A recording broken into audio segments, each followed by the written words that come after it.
Donc là, c'est Mehdi qui va venir après pour t'accueillir. Tu seras au rez-de-chaussée du château. D'accord ? Et puis on va récupérer toutes tes affaires. Oui, salut, Il y a 27 ans qu'Aurélien travaille à la clinique de la Chênaie. Aujourd'hui, il reçoit les patients. Mais comme la majorité des soignants, il est polyvalent. Chaque personne qui vient travailler ici, appelée moniteur, quelle que soit sa formation d'origine, peut être amenée à travailler à peu près tous les secteurs de la clinique. Donc quand je dis tous les secteurs de la clinique, ça veut dire de l'activité ménage, à l'organisation des concerts, au secrétariat médical, la pharmacie, chauffeur, la cuisine. Tous les cas de figure sont possibles. Mais ça n'est pas la seule originalité de la clinique. Ici, les malades, qu'on appelle les pensionnaires, travaillent aussi à faire fonctionner l'établissement, comme Thibaut, qui ce matin-là tient l'accueil.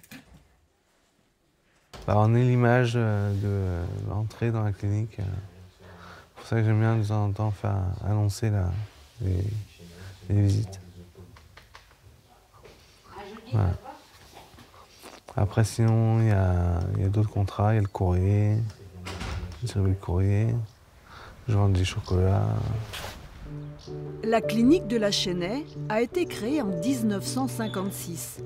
Temple de la psychothérapie dite institutionnelle, elle s'appuie sur un courant nouveau de la psychiatrie, progressiste et humaniste, qui bannit l'enfermement comme seule réponse aux troubles mentaux.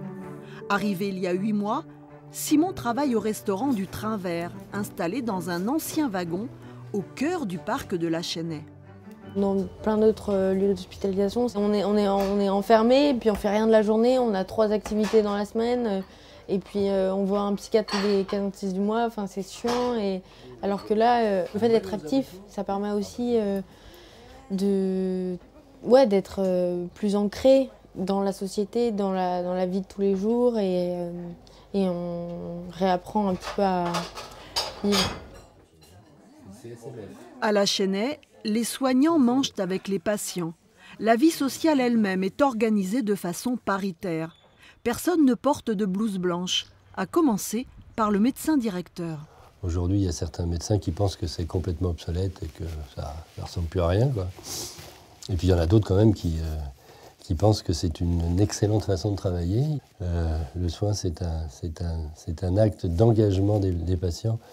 Nous, on ne soigne pas, on met à disposition des outils pour se soigner. Aujourd'hui, la Chênaie accueille une centaine de malades venus de toute la France et parfois au-delà. Toujours un peu étonnés de la liberté dont ils disposent, comme Yann, arrivé il y a 8 mois. C'est vraiment important d'avoir les autres qui puissent vous guider et vous donner un peu cette image de vous-même plus positive. Voilà, qui permet de voir qu'on va mieux. Après, le temps psychique est pas vraiment, enfin, c'est pas une fracture de la jambe, quoi. Ça peut être long, ça peut être très long. Et ici, on nous invite et on nous permet de se relier au dehors et de renouer avec l'extérieur assez facilement, quoi. Plus qu'une alternative aux hôpitaux publics en pleine débâcle, la Chênaie prouve qu'une psychiatrie à visage humain est encore possible.